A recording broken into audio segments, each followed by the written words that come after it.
Hey everybody, how you doing? Leo Naranjo IV, candidate for governor of California 2026 race. Woohoo! It is an interesting day today, let me tell you. Things have happened. Stuff took place. Oh, if you could have been there. Unfortunately, couldn't record most of it. They got irritated because I was recording, even though other people were recording. So they said I couldn't record no more. That was a shame. Yes, indeedy. We had a rules challenge against the Treasury. Miss Hawks took away the endorsement. But there was a rule challenge by the Serpa camp that got shot down by Corinne Rankin and Tony Strickland and the rest of the CRP board that was present there. They made a procedural error in allowing the proposal to have a recount completed. And then they made another strategic blunder by not challenging it before it started. That's when Miss Hawks was 2 points shy of having her nomination passed, her endorsement, excuse me. So they did a recount, and then the Serpa camp challenged it, and it was thrown out. Hawks got it, Serpa didn't. Of course, the challenge continued for 3 more phases, which was most interesting to see what they were going to do. You needed to get 200 ballots from the delegates to be on the consideration list to run for office. And unfortunately, not many other candidates did it, except the ones picked by the establishment, more or less. So you only had one lieutenant governor choice, a former Democrat turned Republican, still a Democrat in mind, body, and soul, but now has R by her name, Miss Romero. And I'm not going to yield to the pressure that she's now selected by the CRP. That woman is still a freaking Democrat. You can tolerate the BS that she's a Republican. I don't. She helped initiate the weakening of laws against criminals now. Involvement and interference in the Prop 47 activities, involvement and interference in the 3-strike laws, watering down what's considered a felony, what's considered a misdemeanor. That woman has had a hand in all of that nonsense, and we've just endorsed her for lieutenant governor. Woohoo! Okay. God bless you guys. With the other minor stuff, that's here nor there. The one that was the meatiest one, the one that folks were here for, governor's race. And there's a lot of things happening outside of the top picks that the establishment has chosen for you to vote on, ladies and gentlemen. Many of these people here come from different counties all over, up and down the state. Lo and behold, what's been happening? Mr. Bianco and Hilton have been campaigning throughout this state. But the messages don't seem to be the same. Some of these people are comparing notes. What did this guy say? What did that guy say? What did he say here? What did he say there? I haven't heard that before. Isms happening back and forth. Some of your messaging was caught. It looks like you were trying to deceive the Republican Party, Mr. Hilton. I can't speak for Chad because I haven't really followed his happy little cowardly ass, but I'll only speak for Hilton right now. Mr. Hilton has changed commentaries wherever he goes. Danville, he talked about violating the Constitution, even though it's illegal, but we need to amend it to declare bankruptcy for California to fix our pension problem with the public pension unions. Where else has he said that? I don't think he's told anybody, much less Pastor Hibbs, that he's for abortion. Did anybody know that? I didn't think he told anybody that he was for reparations, but he's caught online making that very statement. He's for reparations. But let me clarify. No, I'm not talking about paying the money. No, I'm not talking about paying the money. I'm talking about giving them property and money value. And however else he convolutes that explanation of reparations. Steve Hilton walked into this. It is very interesting because last week on a Saturday, he begged literally for a Trump endorsement, and he got it on Sunday, the very next day. Went batshit crazy with it that following Monday. All this week, you've heard nothing except Hilton bragging that I'm Steve Hilton, I'm from Fox News, and that's all you need to know about me. And oh, by the way, between my doggy and the presidential endorsement for Mr. Trump, I'm going to win this election, and I'm going to give you things I'm promising that I can't deliver on because you're too stupid to understand that I can promise you everything. That's what you want to hear, knowing full well you're not going to get shite, and will blame it on other things than myself. That's been his spiel. He walked in here announcing that he got endorsed by President Trump. Posters galore, Steve Hilton endorsed by Trump. Surrogates, the Kara Davises, the Amy's of San Diego, the Mike Netter types. This is Steve Hilton, he's a great guy, woo! You don't know shit else about him, and even if you did, would it matter? No, it wouldn't, because you guys are balls to the wall for Steve Hilton. Doesn't matter a lick what damage he would do to the state. As long as you're bought and paid for it, that's what you get paid to do. Promote failure. And that's what you're doing. God bless you. So he begged on Saturday last week, got his endorsement last Sunday, ran like a nutcase on Monday forward going into this convention. I personally feel, my personal professional opinion on this matter, is that prior to last week, Steve Hilton making that begging routine for the president to give him an endorsement, this was going to go to Chad Bianco. I have a feeling that's what the delegates were going to do.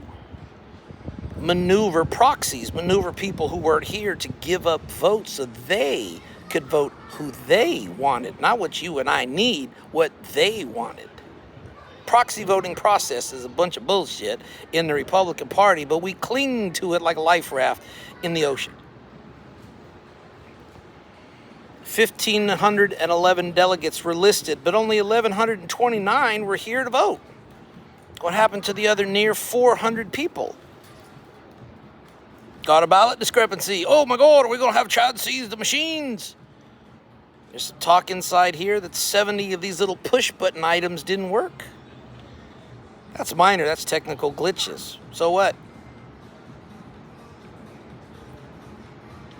You didn't have 1,511 people here, you had 1,129. For those of you doing the math, let me explain to you what happened with that. The requirements to be endorsed dropped by 400 points for governorship. And quite literally, it dropped 400 points for most every other candidate in their race. You needed 908 with 1,511 delegates present to vote, proxies included. But instead, your now new base number was 1,129, which means you only need 608 votes to get an endorsement. 608? Okay, see the issue right there? All those people that didn't partake, didn't drop anything, didn't do anything, they should have been kicked off the delegate listing immediately after this convention. Lose your spot, as they call it. I think that's a heck of a deal to do. That's what they should do. But that's just me. So moving on. Again, I feel that Chad Bianco would have secured the nomination this weekend, except Steve Hilton begged and got Donald Trump to endorse him. Threw off the entire template.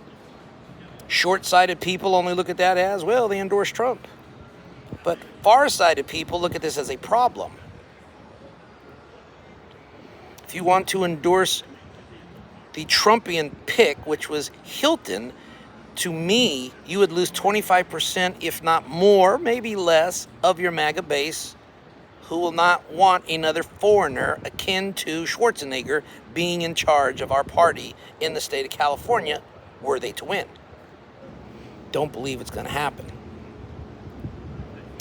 If you went opposite of Donald Trump and told that man to fuck off, pardon my French, but we're going to stick with the sheriff,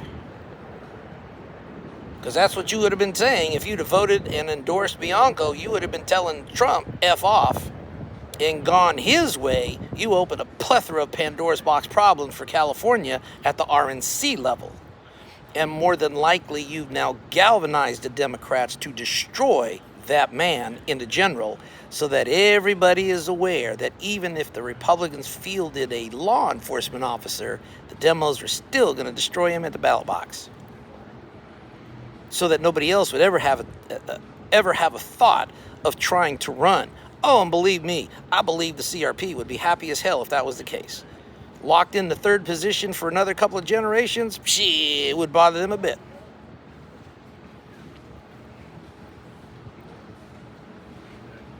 Unknown factors that are playing in this, that are causing problems. The Swalwell issue. Everybody's jumping on the Swalwell issue. He's losing endorsements. He's losing this. He's losing that. He's losing support. He closed down his campaign. Swalwell dropped the race. No, he didn't. As of this video, he has not.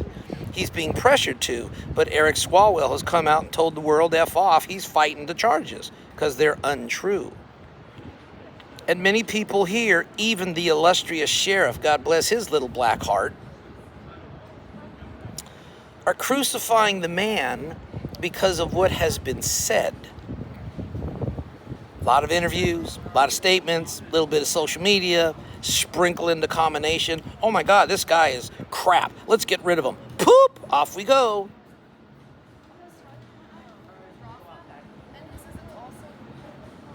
I'm far from a Swalwell supporter, so let's get that out the way. But we have a process, ladies and gentlemen, that everybody is ignoring, even the sheriff.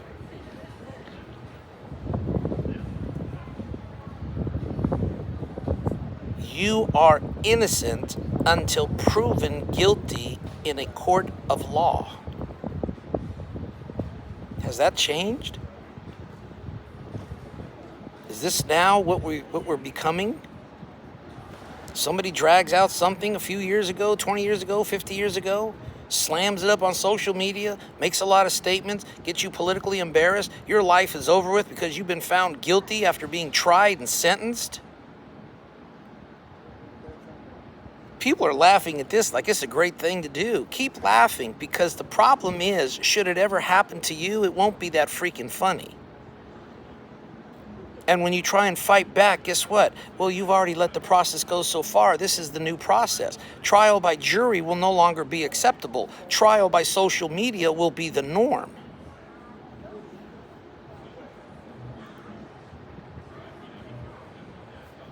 I think it's very clear and very pointed at this point in time. Start looking at some of this evidence. The Democrats are demanding Swalwell step down from the race for governor. They are not removing him from Congress or calling for him to step away from that, are they? I don't see no major connotations from the governor to try and step in with whatever legal authority he has to replace a congressman that's gone rogue. Congress themselves, they're not doing anything to remove Swalwell in light of all of these allegations, because that's all they are, folks, allegations. I don't give a damn how many women you parrot, trumpet, or stick in front of a camera. Allegations are all they are. Now, if you want to get argumentative with me and say, well, we got evidence, we have this, we have that, we have videotapes, we have everything else like that, great, congratulations, you got evidence. Drop it off in a law enforcement officer's hands, talk to the DA, press charges, and put the cuffs on the man and walk him out of his congressional office. That's how you're going to settle his campaign. And then the process does what it does. But you're not doing that. So for all of you, shame on you for going down this BS path of trial by internet. And now let's heighten this a little bit more. Hold that thought. I will come right back to Mr. Swalwell. Bring it back here to the Sheraton in San Diego with the little chilly day today. It got kind of nasty suddenly. Now we have We have what I said should have been a Bianco win. It's not. Now Hilton begged. He didn't. So now you have the two forces here. You're either going to F Trump or you're going to go forward. But now we have, before we found out there was a 300-person loss in the voting count, you have a situation here with individuals. This is what I refer to as optics. Let's start with the low-hanging fruit, Mr. Cheon. Mr. Cheon, God bless you, sir, for doing what you're trying to do. But you're now regulated to a write-in candidate, and heaven help you in that. Anything's possible with God, I agree. But you are now trying to be a write-in candidate. You acquired 66 delegate votes here at the convention, but you didn't make the ballot. So I don't know if you would have been allowed to come in. I wouldn't know if you would have been allowed to participate. I don't know what you could have been allowed to do.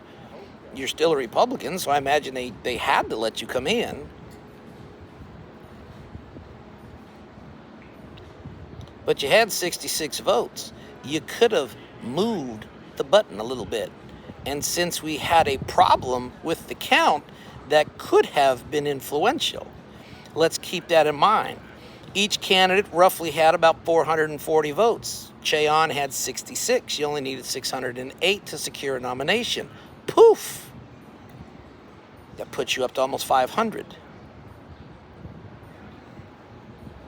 I only had 10 votes, so people still do what they do. I'm discounted. Doesn't matter. Don't forget, ladies and gentlemen, you win or lose by one vote. How many times have you heard that crap? One vote. We lost an election by one vote. It could have been, except for one vote. So when you look at the only 10 delegate grouping that I got, the fast track morons, as I'll basically call you, that automatically discount 10 points will be the very same ones that will pine and whine if they had lost by one vote. And I'd have been standing there smiling at them. Yep, guess you effed that up, didn't you? Math must not have been your strong suit in school. So if Cheon would have brought himself in and they would have courted Cheon to be a little influential, Cheon could have moved either candidate up to the 500 mark. Following me so far?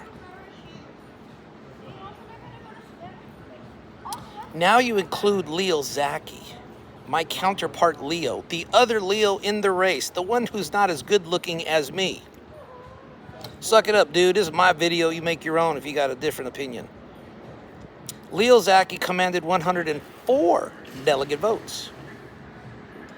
Strangely enough, the Almighty works in wondrous ways. Strangely enough, I again ran into Leo Zacky's former manager here at the convention, and we had an interesting little chit-chat. Ran into some other folks who knew of Leo Zacky, and we had some interesting little chit-chat there too. Mr. Zacky chose not to be here. For what? He wasn't speaking. Who cares? Nothing in it for him. Big deal. Doesn't matter. Blah. Waste of my time is the perception. And some of it was the comment. Not necessarily from him, but from people who knew him, in their words. Here's the interesting thing about that, ladies and gentlemen. If Leo Zacky had not picked up his marbles and left because his feelings got hurt, he would have had 104 delegates to move one way or the other. Cheon's already moved. Let's say the same person courts Leo Zacky in the same way. Oh my God, what are we looking at now? 604 delegates.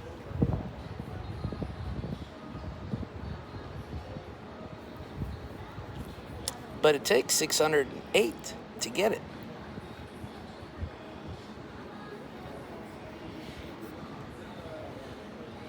Back to little old me, I only had 10. You see the math? Is it playing out for you yet? Do you understand what I'm now telling you on the number crunch? Somebody effed up. You alienated people you think, thought, or concluded don't matter because they have nothing in comparison to you. They are irrelevant.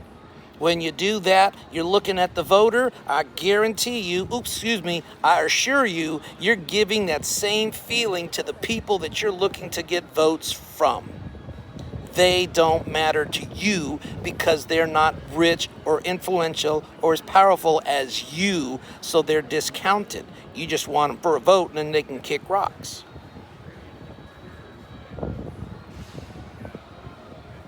That mathematical outline that I just gave you, one of those two gentlemen would have been endorsed today had they had thought clearly what they needed to do. But instead, they listened to arrogant people who were condescending to folks who they felt should be lucky to breathing their same air, and they acted accordingly, which is why they're both ranting and raving about they got this, they got that. Steve Hilton's going to go out there because he's got the only endorsement that mattered.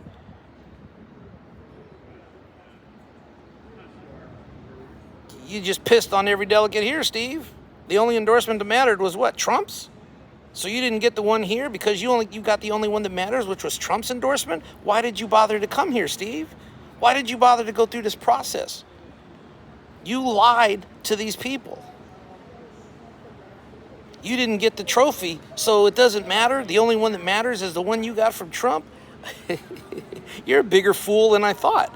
You are so stupid, you don't know how dumb you are. Crunch the math, do the numbers. It was there, and you effed it up. For Bianco, same thing. It was there, and you effed it up. You don't have number crunchers on your team. You have idiots that know nothing except losing for the last 30 years trying to guide you through a course that you're going to fail on again because you're going down the same path that they've done for 30 years. But don't believe me. Let the world teach you the lesson. And then your so-called high and mighty surrogates can try and explain how you, with everything, still lost while you were berating the person who had nothing that they were going to lose in spite of it all. Because you knew better. So, for right now, let's ask that question from these so-called know-it-alls. With all the power, the money, the influence, and everything else you had. Leo, you didn't get endorsed by the CRP. Well, neither did you, twits. You didn't get endorsed either. With all that you had above me, you didn't get endorsed either. Well, at least we were considered. That's called participation trophies, folks. Hell, I got one of those for being here. Cheon did not show up. Leo Zacky did not show up. And Leo Zacky has resources. If you listen to him, he's got $3 million in the bank. I'm doing a Steve. $3 million in the bank, Leo Zacky brags about. Where was his $3 million? It wasn't here. He packed up his marbles and left because this wasn't for him. He got nothing from it. Getting ready to rain, so I might have to move inside in a second. And I just want you to know that cost somebody. And my votes could have tipped a balance, but you left 3 hanging on the sides. Hanging chads, as they called them. My.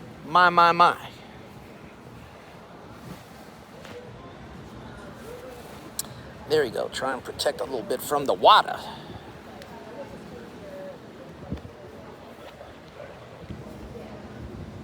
So now neither person has an endorsement. Steve Hilton's boasting about it doesn't matter. He's only got the one that counts, which is Trump. Chad, a little bit humility, but he's going on as if he won something, a trophy. Hey, at least I placed. Well, shit, Chad, I placed too. And here's the funny part. When you talk about people that don't matter, you won't stand toe-to-toe and see me on a debate stage, but you're getting ready to join a debate with Swalwell present, the guy who's under scrutiny for assaulting other women. you're going to get ready to entertain being on the same stage with him as a candidate to enter into a debate? You're not seriously going to do that, are you? I would demand his exit, but that's just me. But for you to stand there with that individual and you run from a veteran, I'm going to let that optic play itself out, Chad. You're hanging with the socialist David Serpa, going to let that optic play itself out too. The man that embraces Nick Fuentes and his racist, radical, anti-Semitic remarks, you already are starting to look a little funny as a sheriff in a town that seems to berate minorities. Let's not let that one play out too long before you start to understand the optics I'm describing for you. Oh, and rest assured, it's coming. You not getting an endorsement, him not getting an endorsement leaves it wide open for those people you consider and continue to discount to make an impact that may cost you something. And the smartasses in the Republican Party better figure that one out too. You can lose by one vote. Make the excuses for the public on why you failed because of one vote. Oh, well, we lost one vote because that little fuck with the glasses didn't get on my team. That's your problem, not mine. We're going to move this inside. Got a different video for a different moment. And God bless. Have a good one. I'm getting wet after coming out the pool, and that ain't going to stay happening for very long. We'll talk to you in a bit. Bye-bye.